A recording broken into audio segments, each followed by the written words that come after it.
Welcome to the Veterans in Politics Talk Show.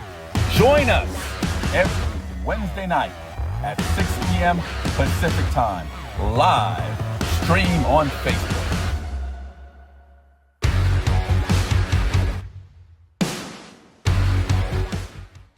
Folks, we're back. This is Steve Sampson and Stephanie Phillips with another episode of Veterans in Politics. Today we have Jill Douglas, Clark County Republican Chairwoman and candidate for Nevada State District number 37. And, wait for it, our endorsed candidates. She received the Veterans in Politics International endorsement and Nevada Veterans Association endorsement. So congratulations to her. It was a vigorous, hardcore interview, and she just shined like a diamond. Let's see if she shined like a diamond today. They had a lot of questions for you. They did. They really grilled you. I was like, dang, compared to what you asked other people? Like, yeah, they really, yeah. They were picking on you. Yeah. Thanks for joining us, everybody, and thank you to our sponsors. We have Dr. Ari Nagy. He's running for Congressional District 3. His website is nagyforcongress.com, and that's F-O-R, nagyforcongress.com. We also have Henderson's Mayor, Michelle Romero. Excuse me. Michelle Romero, she's running for re-election. Her website is votemichelleromero.com, votemichelleromero.com. We also have Cody K. Whipple. He's running for Congressional District 4. His website is codykforcongress.com, and that's the number 4, codykforcongress.com. We also have Dave Marlin. He's running for Las Vegas City Council, Ward 6. His website is daveforvegas.com, and that's F-O-R, daveforvegas.com. We also have Judge Jennifer Schwartz. She's running for re-election to District Court, Department 17. Her website is judgeschwartz.com, judgeschwartz.com. We also have Tim Ross over at the North Las Vegas Hangars Association. If you would like to know more of what they do and advocate for, his website is vgthog.org, vgthog.org. Also, we have George Harris. George, your spot is right over there. We don't have your sign yet. But George is running for Senate District 8. His website is votegeorgeharris.com, votegeorgeharris.com.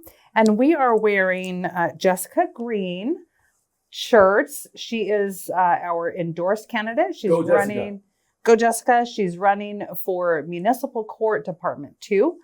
And if you are an endorsed candidate and you want to bring by your t-shirts to us, we will wear them on the show. Also, don't forget to grab your copy of Steve's book, How to Navigate Nevada's Family Court System. If you don't have an attorney and you can't afford one, jump on Amazon and get your copy of this book. It's a self-help book and will help you navigate that system. It is $14.99. Also, we have a merch store. It's VIPImerch.com, VIPImerch.com. There's all kinds of fun things on there for you to check out. And I think that's it. No rants? Well done. I don't have I want to hear the rant. Like, Yeah, Well, we want to hear something. well, here's the thing. So first show, I mentioned the 4 candidates who were a no-call, no-show to the endorsement interviews last week. And we have been ranting so bad about these endorsement interviews and these candidates and all of this. So I figured we would just have more time to ask you questions, Jill. But before we get to Chairwoman Douglas, I just want to let folks know that there is another set of endorsement interviews this Friday and Saturday, which will be number 8, 7, and 8. And after that, we'll have 2 more, and then we'll be done with all the candidates within Southern Nevada. But Friday and Saturday will be another set of endorsements, and we wish those candidates luck and hope that they show up and hope that they bring a toy to their endorsement interview. and the deadline to RSVP is now. Is tonight. And these are county commission races. We have the sheriff race. Mm-hmm. We have all of the county assessor, administrator, recorder, treasurer, county treasurer, and we have the Board of Regents races Saturday. So if you are a candidate for one of those, get your RSVP into Steve. You have received an email and you also had a phone call to invite you to come. And I also like to thank Dr. Robert Madoff, retired criminal psychologist. He's been calling all these candidates. See, that's what we need, a retired criminal psychologist to call these candidates, because some of the candidates, he tells me, his words, they're a doozy. They just want the questions ahead of time. They're a doozy. They're afraid. So those doozy candidates, he has a little problem with, but other than that, he's doing fine. And when he calls you, return his call. Return his call. And if you can't make it, you just can't make it. No shame in your game. But don't say you're going to come, and then you have 8 people here waiting for you, and then you don't show up. We could have slept in. Yeah. Those morning that morning race last Saturday, we could have slept another hour. Yeah. Anyway. Because we go partying Friday nights. No, we don't. Maybe you do. Chairwoman Douglas. Yes. Hi. Could you give us? Thank you for coming. I appreciate the invite. Absolutely. Could you give us a bio? A bio. My name is Jill Douglas. I have actually lived in Las Vegas for 32 years. Came here. I'm married to a military guy, so our assignment was to come here, and it was one of those things where he couldn't tell me what he was going to do or where he was going to be. He'd have to shoot me, apparently, if he told me that. Was he in the special forces? No, but it was one of those, he had top secret security clearance. Gotcha. So this particular assignment, he couldn't talk about it. I'm originally from the Florida Panhandle, so I'm a Southern girl. Okay. And then, against the wishes of my mother, I married a military guy who took me away, Air Force, promised to bring me back, never did, And so, partly because when we moved to Las Vegas, I came here thinking, oh my gosh, like we're moving to Sin City and we have 4 sons. So it was never like on my radar of a place I would have ever imagined living, but we moved here and I fell in love with it. Yeah. And so then I said, this is a place we can retire. I wanted to start, I followed him around. I'm like, I want to put down my roots and start my career. And so I opened up my own insurance and investment business, and very successful in that. Ultimately became a vice president of the states of Nevada, Arizona, and Colorado. And, so I'm 2 of my sons went in the military. So Blue Star Mom, you know how that is. Yeah. In fact, I think your son, the training he had is in Fort Walton Beach. Like the ranger training? The last part of the ranger school was in the swamps there. Yes, yeah, right. That was that phase. It was no joke. No, and he did winter ranger, which is the worst. And they had the coldest weather at Benning in 30, 40 years. It was like 12 degrees, and it was horrific. So talk stories. About my upbringing. People say the thing you don't ever talk about with families are politics and religion. And I grew up in a family where that's what you talked about. So I grew up very, grounded in faith, but also service before self. The military, the Florida Panhandle has a multitude of bases. So not only do you have Eglin Air Force Base, which is actually land-wise the world's largest Air Force base, but you also have Tyndall Air Force Base in Panama City. You have Hurlburt, which is right down the road. You've got just within a certain geographical area, and you've got Navy, the Naval Station in Pensacola. You've got Whiting Field.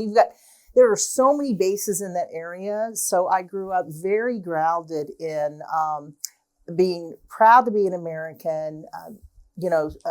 This was back then, you would always have like the military would have I don't know what you want to call them, like parades where they would, like on the flight lines, they'd go out and they'd show the planes and the troops would parade around. And you just had such pride and patriotism. I remember when I was a very, very young girl, that one day I came inside, my mom was crying and my dad had orders to go to Vietnam. And so, Also learned, my mom became a great role model for being a supportive spouse, for his service. And actually the Florida Panhandle was one of the areas that when the Vietnam War ended, that the evacuees came. And because Eglin has so many ranges and land, they set up these huge tent cities. And we were able as children to go out there and meet the Vietnamese refugees and other children. And they encouraged it because they wanted the Vietnamese to help assimilate in the community. And it was very eye-opening for me because I really realized at that young age how good we had it in the United States. Because these children that were my age, just young children, all they knew was war. Their whole life. They would tell stories about how at night they never could sleep because it was just bombing and bombing and bombing, and how they just lived in fear. And that was all they knew.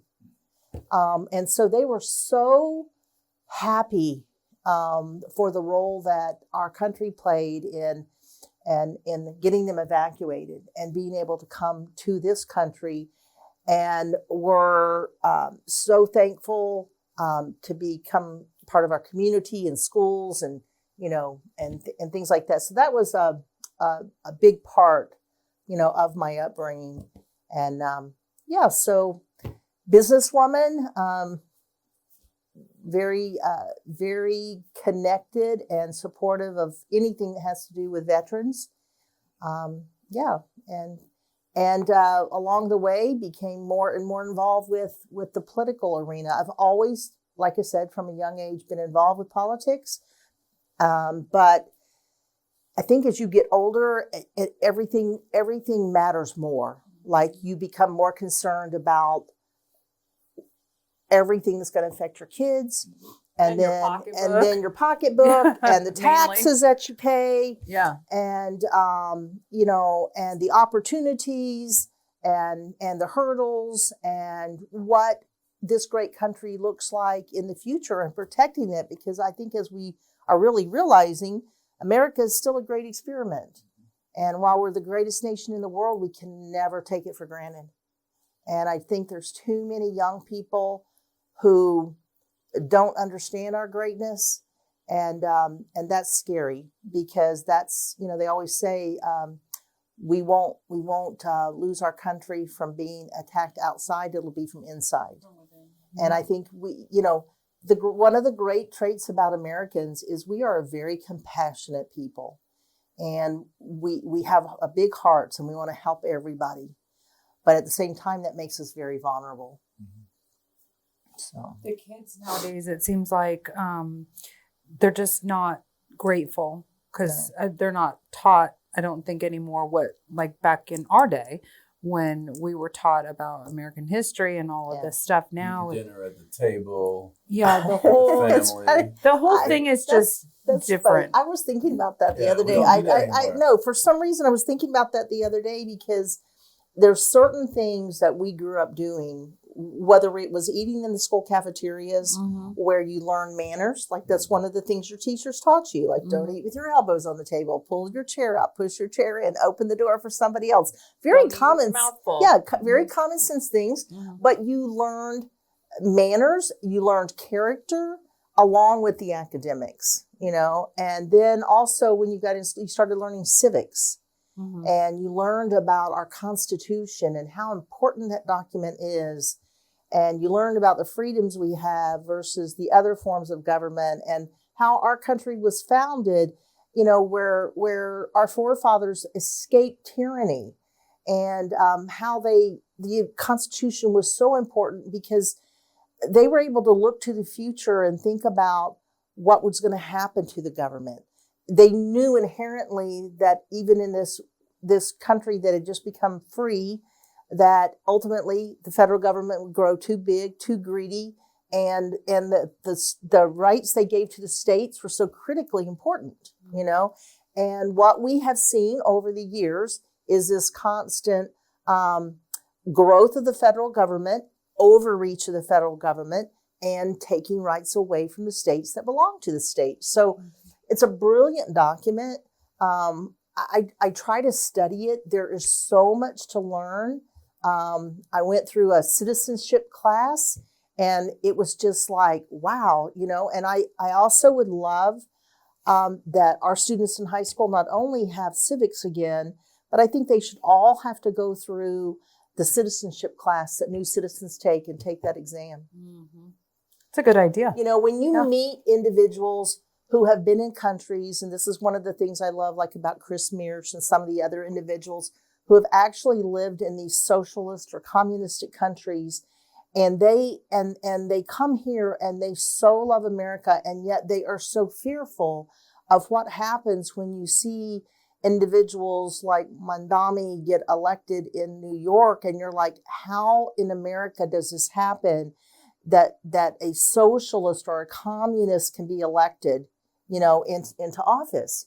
That's not who we are. He's not the only one. I know. He's not the only one. Yeah. And so some John King says, only in America. There's some sitting in Congress. Because here's the thing I know. When America is strong, the world is strong. Mm-hmm. And people can like Trump or they can dislike Trump. The point is Trump wants America to be strong. Mm-hmm. And he's not afraid to back down from conflict. And so because of our strength, we see the world being better. And so when we're strong, and when we're weak, we saw what happened when we're weak, and all of everything that was taking place globally. We were run over. If it weren't for us, what would happen to the world? I mean, we are the beacon, right? And we are the country that provides hope. I listened to a woman who was born in Iran, and then whose family left, and she was at one time a Muslim practicing Islam. Now she has found Christianity, and she is so thankful for Trump stepping forward, and the potential of Iran becoming free again, and I pray that that government can be stabilized. Their wishes are that the prince be able to come back into leadership and get rid of the Ayatollahs. So I pray for that country. The abuses that women suffer in those type of countries. This is something else I struggle with, how a lot of the young American women don't understand that, if you don't want to be a woman in that type of regime, and so it's funny how I think some are just so confused about what that actually is. Well, that's the social justice professors and liberal, radical professors that they have in these colleges across this country. And, they're looking at these, and these young people, they have no idea. None. Idea. They don't even know what they're out there protesting. No. They're just out there, doing their cause, and there's no King protest, all this nonsense. But anyway, I told my oldest 2 grandchildren one time, I told my son, I said, I want you to go in their bedroom and I want you to take all their stuff. He's like, what? I said, no, to teach them what socialism is like. Like, go in their bedroom and say, and take all their stuff. And how are they going to respond? He's like, my gosh, Mom, they'd be like really upset.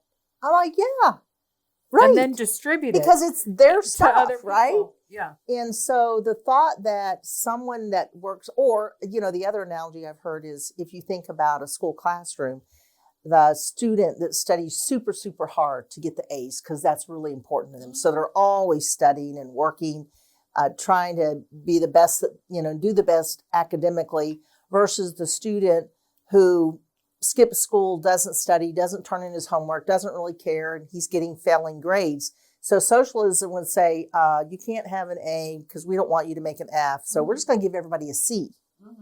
Well, this student now has no incentive to study or do better or work, right? Like, why would you? And then this student is rewarded for not contributing. Doing nothing. And so it doesn't work because those that are doing end up like, well, this is not fair. If I'm going to work so hard and you're just going to take it all away, I'm just going to stop working. Mm-hmm. And that's why it doesn't work. Yeah. You know, it never works. So, like you just look at other countries. Chairwoman, are we still on your bio? Oh, No, yeah. we just that, got that off- was a we got long off on bio. politics. We got off on politics because I was talking about how, born and raised. I with didn't hear the other politics, stuff yeah. part of your bio. Keep going. This Talk is about one- the chair. Talk about being chairwoman because you're coming up on almost a year. Yes. And they're 2-year terms, Yes, right? Yes. So talk about that experience and how that has been. I'm curious. And to piggyback onto Ms. Phillips' question, Mm-hmm. how does that affect you if you and when you become an assemblywoman? It doesn't. So, this race started with a conversation with Michael McDonald because, Really? yeah, I met with Michael and I said, hey, thinking about 37 because individuals had reached out to me and said, thank you, my eye was watering. All the time too. So So individuals had reached out to me with some data about my Senate 6 race. And Senate 6, a Senate covers 2 assembly districts. That was the one you did in 24. Yes. So I came very close to defeating the Senate majority leader, That's and then when they looked at the actual performance in 37 and 34, they said, wow, you performed really, really well in 37. So you've already got the name recognition. So you really ought to think about running. And so the first thing I did was I met with Michael and said, hey, individuals are talking to me about this. And, what are your thoughts? And he goes, you better do it. He goes, absolutely. You've got my support and you better do it. We need that seat. And, the Clark County chair, it's a volunteer position. And honestly, we've put in the hard work because we inherited a party that, well, I'm not sure what I would say about it. It was, yeah. diplomatic. So let's just say we have spent July till now building the foundation, raising the money, getting an office, getting a copier, getting set up to do the work of the party. We have filled every committee, and really it's the committees that run the party. The chair is kind of a facilitator of what they're all doing and making sure that they're working towards the goals that have been established, which is to elect Republicans, right? So we just came off of having a tremendously successful Lincoln Day dinner. Can the party pay their rent now? Oh yes. Because we were in the hole, last time. Well, last year? we raised, that was, from what I've been told, it was the most successful Lincoln Day party, our Lincoln Day dinner. We raised over $120,000. Now we did have some expenses because we ended up bringing in Kevin Sorbo. We couldn't get anybody from the White House because what did you walk away with? Oh, I don't know exactly. Ballpark. 60, $15? 60, 70,000, something like that. We can pay the rent now. And It's good. And not to mention, we already have had, we've increased donors from something like 14 to 55. Wow. We've got monthly income What do you coming think that in. is? We've got monthly income coming in that pays the rent. And then the rest of the funds now. Oh, and then we had a successful convention, as successful as convention could be. And so we now have some money where we're actually putting money into our precinct work and our precinct organization. So she wants to say stocks and bonds. No, Bitcoins. into the grassroots that's going to help us win these elections. So we've got some money to do some things, and it's exciting to see where we were and where we are now. And it's been a lot of hard work, but we've got the foundation laid, we've got it up and running. And so, plus the fact you have to consider our legislature is not a full-time legislature. meets every other year for 4 months. So you're literally talking about, maybe 2 meetings and not even, So that's about. We could go back and forth in conversation and talk about the county party or talk about your position as a candidate for Assembly District number 37. But since we're talking about the county party right now, what's your take on pre-primary endorsements? And it's a two-part question. Yeah. And don't you think it disenfranchises other Republicans? Did you hear my rant on that? I did. She ranted. I did. Did you hear her rant? Yes. So that was mainly towards Washoe because they're getting a little out of control up there. Is their favorite? Well, I had a conversation with Bruce. I won't say what it was about, other than I just told him that sometimes you, in my opinion, should not get involved with things when you don't have a dog in the hunt. So, anyway. I can't. Then you'll get a dog in the hunt. Yeah. Yeah. Backfire. Well, what if Clark County came after all the other small counties, right? We're 74% of the voters. No, I appreciate that each central committee has to make their own decisions as to what they think is right for their central committee. But we're very unique in that we're 74% of the state. And while the other counties might have one senator from their county, one state senator, a couple of assembly people, a commissioner, we have 31 assembly seats in Clark County. I think probably 13 to 14 of the Senate seats, so it's a huge, and so how much time you've had to spend to do interviews, you know how many people we have running. Wow. How would you create a fair process for our central committee to really get to adequately know that number of candidates? Mm-hmm. And do the central committee members actually want to have to invest that amount of time? Mm-hmm. Look at the hours you've spent. Oh, it's horrendous. Like you're not so for us, it really seems like it wouldn't be a fair process. And I think it could be more divisive.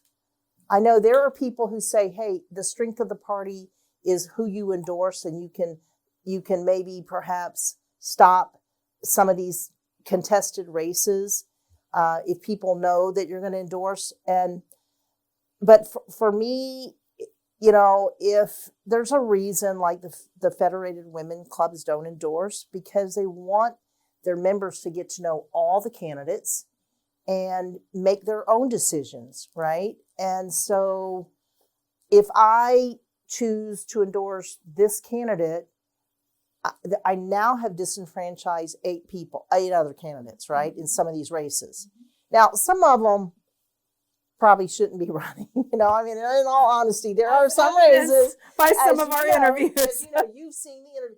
Like there are people who have no business running, quite frankly. And you're just like, but, get a shirt. One of the unique things about the Republican Party, unlike the Democrats are ordered to fall in line, and it's actually kind of surprising this election cycle. They actually have some contested primaries, but they have to all memorize the talking points. They'll have to say the same thing. They can't, they can't get off script. They don't think for themselves. Republicans think for themselves, and we may not even agree. There might be 20 platform points. We may, what does Ronald Reagan say? If you agree 80% of the time, you're my friend. You're still a Republican. So I just don't know how you could do it in a way that would continue to help us create party unity. In my mind, it would create a lot of divisiveness. And we already have. Yes. And I don't want divisiveness. And so to me, they're a Republican running, and I want to try to give them exposure to the party, to the Central Committee. We do benefit from, they buy tables at the Lincoln Day dinner. They buy tables at the convention. So, I hope they see us as we're here. We're here to try to help everyone be prepared to run for office, know how to run a campaign. But I just feel for our party, the size of our party, and to try to be a more unified party, I just can't quite get there that it's a good thing for us to do. I agree. Yeah. So I can keep going. Yeah. Oh no, I can too. I want to know about the term limits for your position. Is it 2 or 4 years that you're in? For a county chair, Yeah, chair. Is it 2? there's no term limits.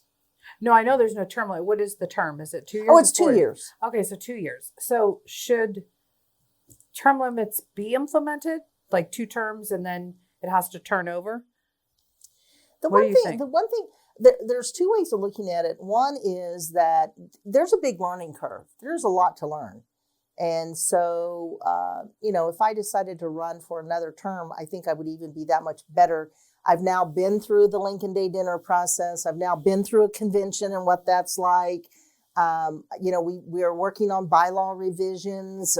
I understand all the committees, our duties, responsibilities. So you're probably only going to be hopefully better your second term than you were your first. But if you are building succession planning and preparing people for future roles, then I don't know if on the county level, maybe if you did 2 terms or 4 years, that would get every chair in the counties, an opportunity for a midterm and a presidential, right? And then in that time frame, if you've helped with succession planning, you have other people who could be ready to step into the role. I mean, first of all, I work all day, every day for this party right now. I don't make a penny. I've actually spent a lot of money out of my own pocket. I've never even, this is true. I've not even activated my county party. No, the debit card for the party. I haven't spent a penny of the party's money. I haven't spent a lot of my money. What I always try to do in leadership is, number one, I believe in servant leadership. I'm here to serve. And I always want to lead by example. So I don't want to ever ask other people to do something that I'm not willing to do. I always want people to say, well, yeah, she's done that. She's not asking us to give a donation, to do this, to step up, to knock on a door, make a phone call. And she's out there doing it too. Like I'm out, I've already been out this year knocking on doors for other candidates. I haven't even started knocking on them for myself yet. And so I'm doing everything to make sure that we have everything in place to support our candidates. And,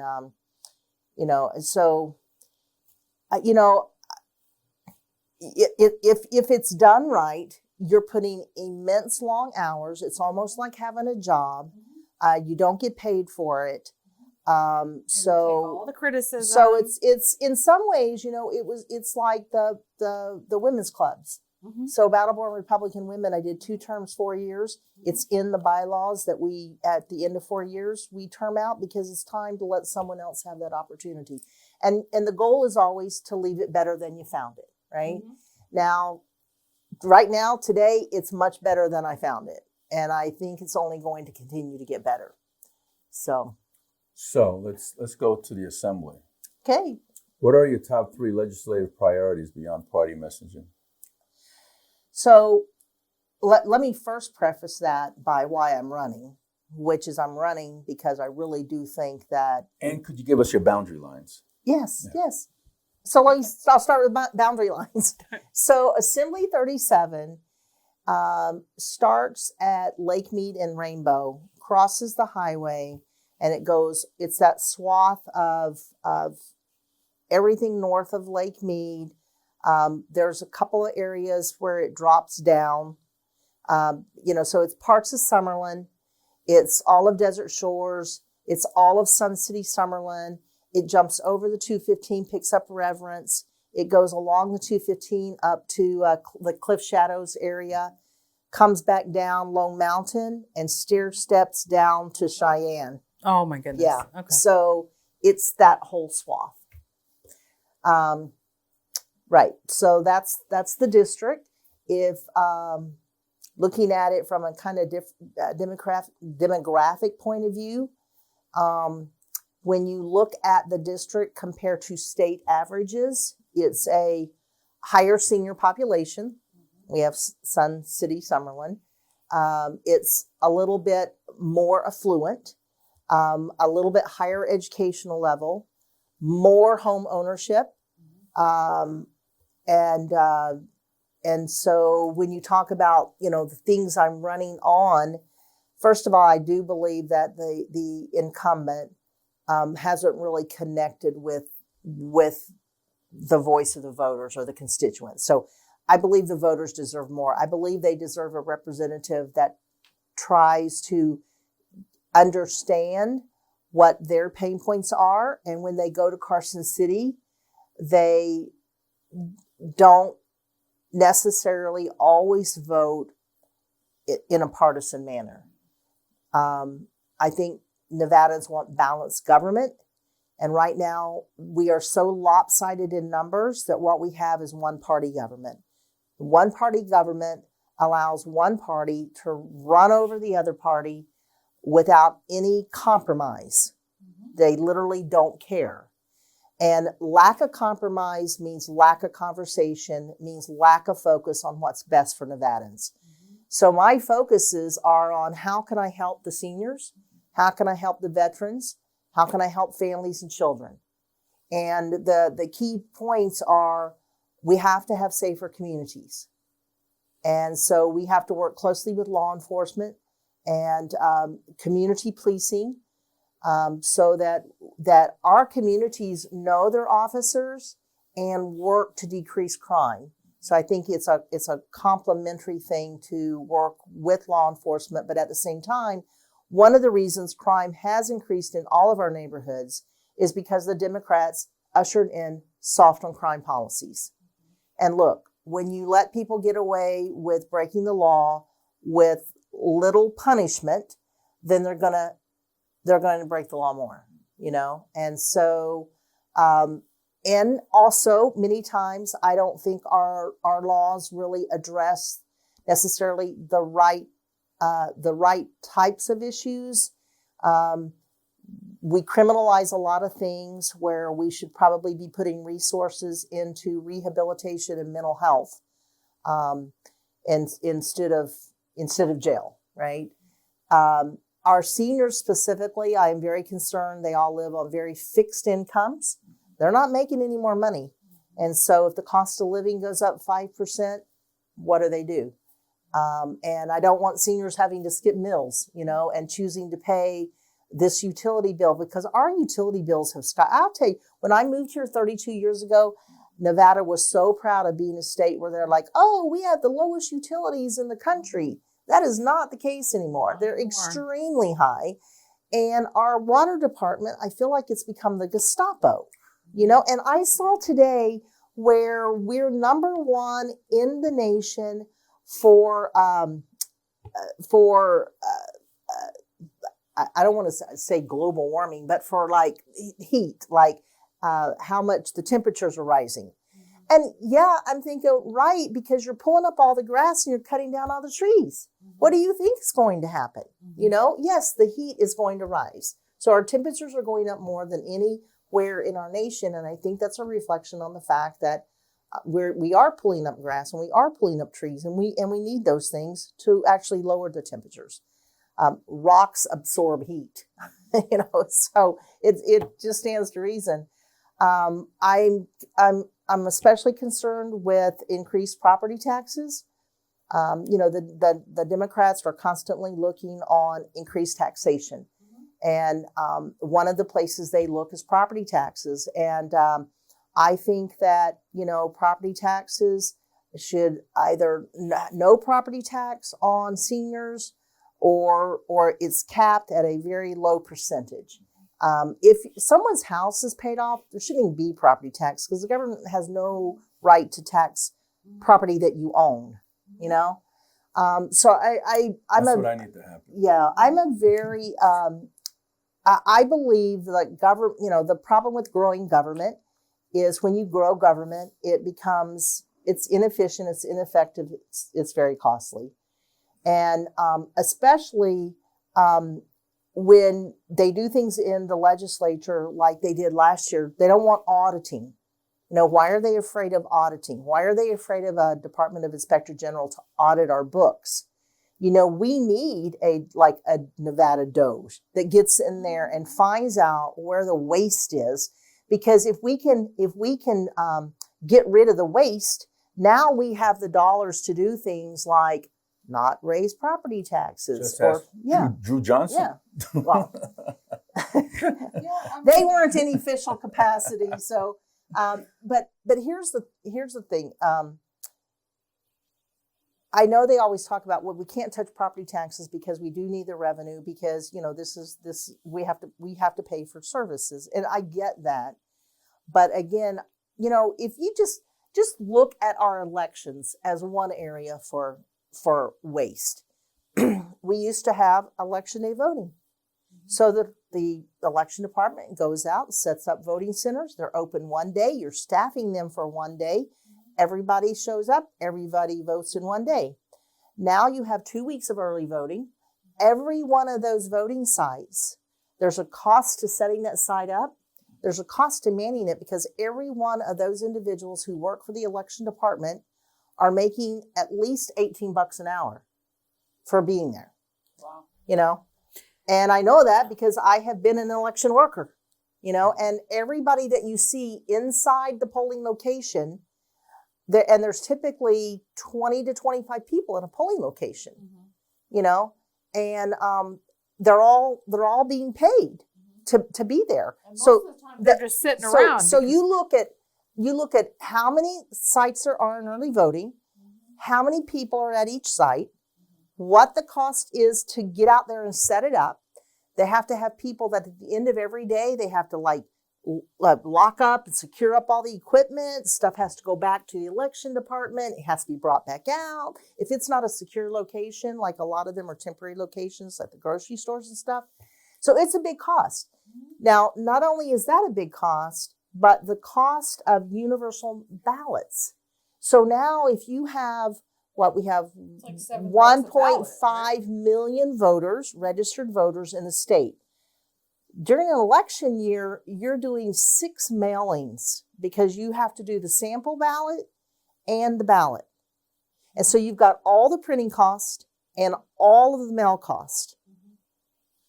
That's huge. That's something like $5 million. Yeah, it's So if you went to, just that one, so when you're talking about waste, if you said, if we are going to go away from universal mail out ballots and do a opt-in only for military, for disabled individuals, we want everybody to be able to vote, you know, for sure.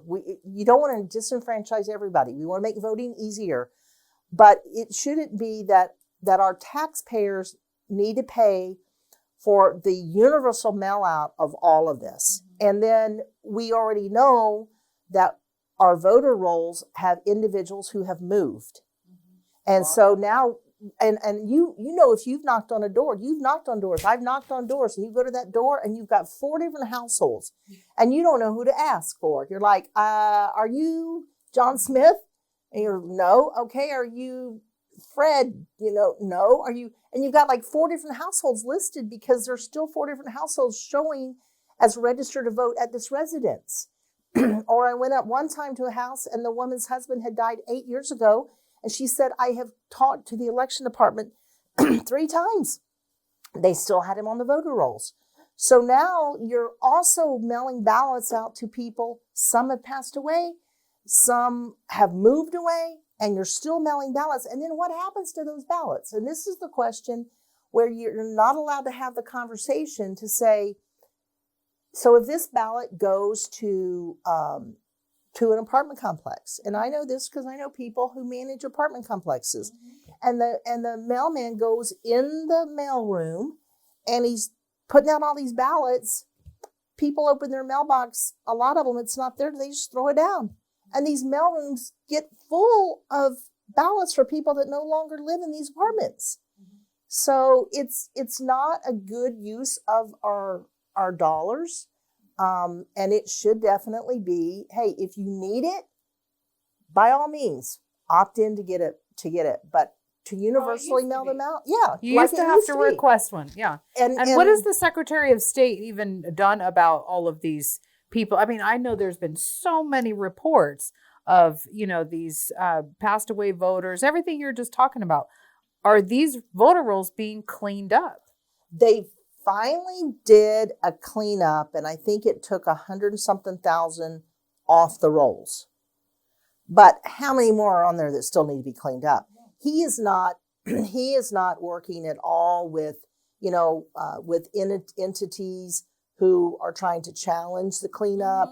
He ignores them. Of course, even the demands of the federal government and trying to say, hey, they're like, they're ignoring, they're not cooperating. Yeah. And again, that's one of those questions where you're like, if you have nothing to hide, why? What's the problem? What's the problem? Yeah. So I think elections have become way, way more expensive than they need to be. And that's just one area. So you can probably look at any area of our government and say, if it was a private business who was really focused on return of revenue, expenses, and bottom line, they would probably operate much more efficiently and much more effectively. And they would send in those auditors because we've asked many candidates that. You want to know where. Of course you do. The area that we can cut back. Yeah. Whether it's on staffing or, where can we save money? Because if you can save money, then you can put it towards other things. And so I that's one of the things I think about. And here's another thing that I've talked to people about, and it's something that, things get on the books and then they just stay on the books. And you're like, is it still pertinent today? And this isn't going to make me popular with individuals who like own the smog huts, right? But listen, I was in a room of over 200 people last week, and I was talking. I said, hey, I got a question, because I'm trying to find opportunity where the government can give people back some money, right? One of the things, I'll get back to my story. One of the things I favor is tax holidays. It's an easy way to say, hey, in the month of August, when families are having to buy back to school supplies for children, let's not tax the back to school supplies. And make the month of August tax-free for school supplies. The relief that would be to parents who are buying school supplies for 2, 3, 4, 5 kids. That's, it adds up, right? And then if you have other months where you, up north, they have to do more winter preparation than we do, right?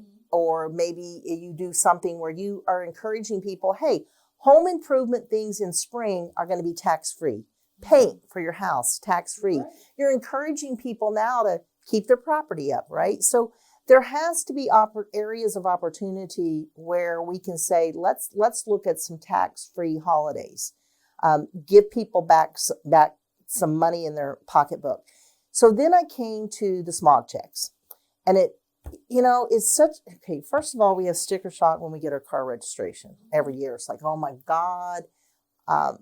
Mine is due at the beginning of March. My husband's is due at the end of March.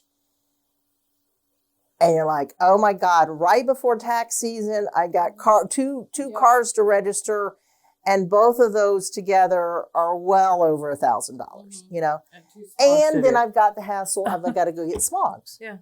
So I asked this group, I said, has anyone in here ever had a car that failed a smog check? Never. No. The new cars are not failing smog checks. No, and the older ones don't have to do smogs. We've got hybrids. We've got electronic vehicles. Yeah. So I look at this as, our government created that industry. Our government created that industry. Now, there might have been a time when the emissions of vehicle were so great and we're in a valley that you needed to be concerned with that. But is that today? They never fail. And when do you start taking a look at, is that even needed or necessary anymore? Yeah. To make everybody in Nevada have to jump through that extra It's a good hoop. question. Yeah, save everybody To $20. make everybody jump through the hoop of every year having to do that. Hey, even if it's only, it's what? $30? It's 20 bucks. It's Whatever not it is. expensive. But still, But you know what a senior can do with $20? It'll buy some eggs, some ham, some bread, and a can of beans. Like, it'll feed them for several days. Chairwoman. Yeah. Yes. Could I make a suggestion? Yes. You need to have your own show. I need to have my own show. we just need to do a 2-hour show when we have Jill. Coffee That's with the Jill or problem. something. We need to have 2 Chat hours. it up with appreciate Jill. that. I appreciate that. Yeah. Chat it up with Jill. We always have so So- much to talk about. And then there's the schools, so then you get to the schools and you say, if we want to diversify our economy in Nevada, we want to be able to entice business to come here. The first thing the businesses look at is the crime statistics, and they look at the schools. Because their employees' wives or husbands, spouses are going to be part of this conversation, whether this family moves or not. And if the employers are like, I'm not moving there, I'm not putting my kids in the worst school system in the nation. And they're looking at medical too. And so, and this is the reason I started running for office, because I was there 4 years ago when AB 400 was heard, and that wasn't even a universal school choice. That was just the opportunity scholarships for children in the low income neighborhoods to have an opportunity to get out of these failing schools and let their parents choose a different school. And our Democrats in the legislature turned their back on those kids, and they wouldn't do it because they're bought out by the teachers union. An endorsement I won't be getting is a teachers union, and I don't want it. I don't want it. They're the problem with our schools, with our school system. So our children are our most precious asset. They are our future. If we want to continue to see Las Vegas grow and thrive and have strong communities, we owe our children the best education that they can get. And look, I am tired of hearing that it's a funding problem. It is not a funding problem. Our governor put $1 billion into the school system. It's not a funding problem. It is a lack of accountability. They have gutted the grading scale. They have low proficiency standards.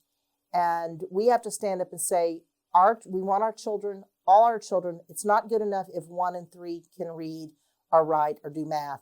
All 3 have to be able to read or write or do math. Well, we have gone way over time. Oh, wow. We have so much to talk about. I don't even. Obviously, we I don't think get this is. together enough. Well, I know. I think this is Yes. my. I think Yeah. this interview. I asked the least amount of I'm questions. sorry, but We need to play your endorsement interview along with this interview, and then people get a good idea. But Well, so if I have just a couple of seconds to some upcoming sure, I'm gonna have to things. time you on this All one. right. Oh, yeah. No. Let her do her Yeah. closing. May, Oh, you're closing. Okay. Let her do her closing. May the 24th at Atomic Motors down in Henderson is a big 250th celebration. It's free. Bring your families. The party is going to have a booth. There's going to be tons of food trucks. We're going to have tons of candidates. If you've never been out to Atomic Motors, I can't even explain it. It's a fantastic. So everybody go out there, bring your families. May the 24th. It's like from Where's it 10 located? to 4. It's in Henderson. Oh, Atomic of course. Motors, yeah. And then on July the 4th, the CCRP is doing a Happy Birthday America birthday party that evening at the Ahern. And I think the tickets are only going to be something like $35. And we're going to have food. We're going to have a country band. We're going to have line dancing teaching. We're going to have cornhole games, Connect Four, activities for kids. We get to go up on the roof of the garage and watch the fireworks. Isn't there So, a gun yeah. show next week at the Ahern, Saturday and Sunday? Probably. They have a lot They of have a lot shows of like those. that there. Yeah. Well, Chairwoman, thank you so much for coming on the program. Thank you. Thanks for having me. Mark is going to zoom in on you, and this is your moment to shine and tell people why they should go and vote for you. If you have a point of contact, please give it. If you have a campaign event that you want people to come to, please give that as well.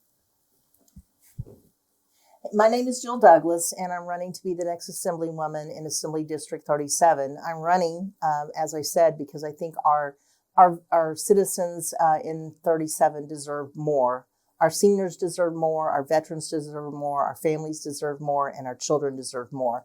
Come join me, be a volunteer with the campaign. You can check out, we're on the website, it's jilldouglas.com. You can call me at 702-497-3352. This is a very winnable race. Voter reg is statistically tied. And so this is our opportunity to take back one of the assembly seats. And I look forward to having you work with me to help us make that happen. And also come out and join the Clark County Republican Party. Our next meeting is on May the 19th, I believe. It's Tuesday. It's at Tuesday evening at the Treasure Island. And you can go in at ccrpnv.com and check out what's happening with our local party. Well, thank you. Thank Chairwoman you. Douglas. Appreciate Thank you, it. Ms. Phillips. Thanks for coming. By the way, Treasure Island does not have a mega box. Very, very disappointed. But Well- they But do they not do have, free parking. they have free parking and they have old school valet. So Yeah. you can valet and then pay the valet a tip. And then the state convention is May 9th. That's The coming state up, too. convention is, it's May the 9th and it's down at the Silverton. And so you can go in on NVGOP and the website and find out the information on registering for that. Well, thank you so much, Thank Chairwoman Douglas. Thank you, Ms. Phillips. Folks, that's Jill Douglas, Clark County Republican Chairwoman and candidate for Nevada State Assembly District number 37. Chairwoman Douglas has been endorsed by Veterans in Politics and Nevada Veterans Association. We encourage everybody, if you don't live in 37, but you know somebody, to go ahead and give them a call and tell them to vote Jill Douglas. And if you have this program on your phone or on your Facebook, share it, please. Share the program and get more people know about this young woman right here. Again, this is Steve Sanson, Stephanie Phillips with Veterans in Politics. Until next time. Join us every Wednesday night at 6 p.m. Pacific Time, live stream on Facebook.